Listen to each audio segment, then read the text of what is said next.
இந்த பேஜ் இருந்ததே எனக்கு மறந்து போச்சு. எப்படி நம்ம ஒரு ரூமுக்கு போகாம இருந்தோம்னா, டஸ்ட்டு, ஸ்பைடர் வெப் எல்லாம் ஃபார்ம் ஆகுமோ, அத மாரி தான் என்னோட பேஜும் ஆயிட்டு. சும்மா சொன்னேன். சோஷியல் மீடியால கவனமே இல்லாம போஸ்ட் போடாம இருந்தா இப்படி தான் நடக்கும். ஏதோ ஒரு ரீல்ஸ், ஏதோ ஒரு ஸ்டோரி, ஏதோ ஒரு போஸ்ட்டுன்னு போட்டா, ஒரு கன்சிஸ்டன்சியே இருக்காது நம்மகிட்ட.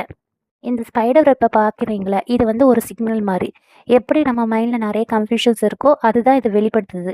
நெறைய பேர் நெறைய சோஷியல் மீடியால போஸ்ட் பண்ணா குரோத் வரும்னு நெனைக்கிறாங்க. பட் அது அப்படி கிடையாது. குரோத் வரணும்னா ஃபர்ஸ்ட்டு நம்ம சோஷியல் மீடியா பேஜ கிளீன் பண்ணணும். நமக்கு இருக்க டவுட்ஸ், கன்ஃப்யூஷன்ஸ் கிளியர் பண்ணணும். கன்டென்ட்ட ஆர்கனைஸ் பண்ணணும். விஷுவல் எனர்ஜிய ரெஃப்ரெஷ் பண்ணணும். இப்ப இந்த பேஜ ரீசெட் பண்ண போறேன். அதுக்காக தான் நான் ஆல்ரெடி போஸ்ட் பண்ண அன்வான்டட் திங்ஸ வந்து டெலீட் பண்றேன். இப்ப எது முக்கியமோ அத வந்து போஸ்ட் பண்ண போறேன். ஏன்னா கஸ்டமர்ஸ் வந்து மெஸ்ஸியா இருக்க பிராண்ட்ஸ் கிட்ட யாரும் வாங்க மாட்டாங்க. தெளிவா இருக்கிறவங்க கிட்ட தான் கஸ்டமர் வந்து வாங்குவாங்க. பழைய பேஜ கிளீன் பண்ணிட்டு திருப்பி ஃப்ரெஷ்ஷா ஸ்டார்ட் பண்ண போறேன். நீங்க ஒரு ஃப்ரெஷ் ஸ்டார்ட்டுக்கு ரெடியா இருக்கீங்கன்னா கிளீனுன்னு கமெண்ட் பண்ணுங்க.